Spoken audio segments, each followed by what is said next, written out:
ce quintuple assassinat d'enfants en 1901. C'était dans la nuit du 21 au 22 avril 1901 à Corancé, près de Chartres, Eure-et-Loir. 5 enfants retrouvés assassinés. Cette affaire a eu un retentissement mondial. L'occasion de revenir sur ce terrible drame qui a fait couler bien de l'encre dans la presse locale, nationale et même internationale. Ce fait divers s'est retrouvé dans les colonnes du New York Times et Jack Pradel en faisant encore le récit il y a quelques années dans l'émission L'heure du crime sur RTL. Dans la nuit du samedi 21 au dimanche 22 avril 1901, tout commence à Corancé, un petit village de l'Eure-et-Loir situé à quelques kilomètres de Chartres. Il est environ 3 heures du matin lorsqu'un homme appelle à l'aide, près d'une ferme. Un voisin se lève et retrouve Édouard Brière, les vêtements et le visage ensanglantés. Il raconte avoir échappé à un assassinat. Il est conduit dans l'étable. Au petit matin, une effroyable scène de crime est découverte dans la ferme qu'il habite.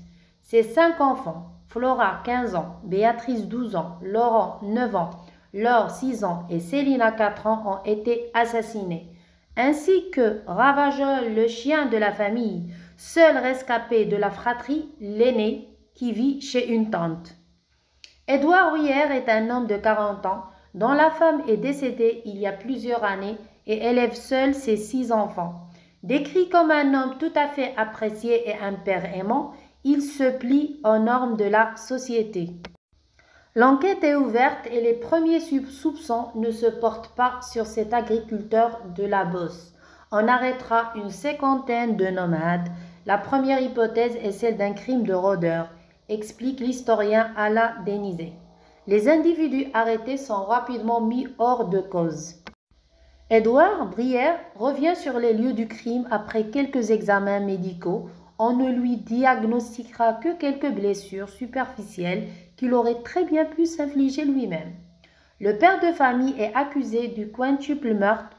On lui prête un mobile, celui d'avoir voulu se débarrasser de ses enfants pour vivre une idylle avec une bosseronne, Véronique de 15 ans, sa cadette.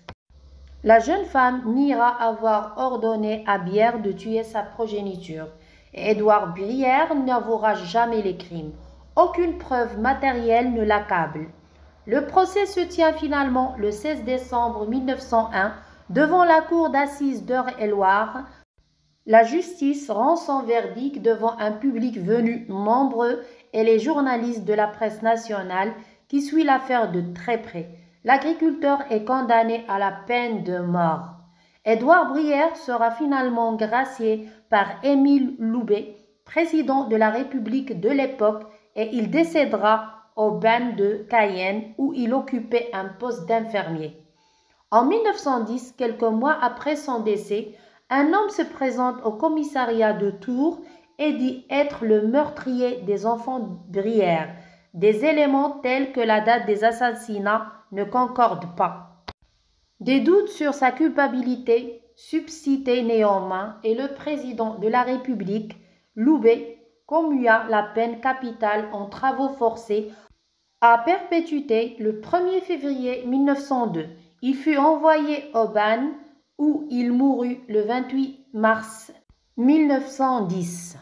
Et je vous dis dans une prochaine affaire. Merci, au revoir.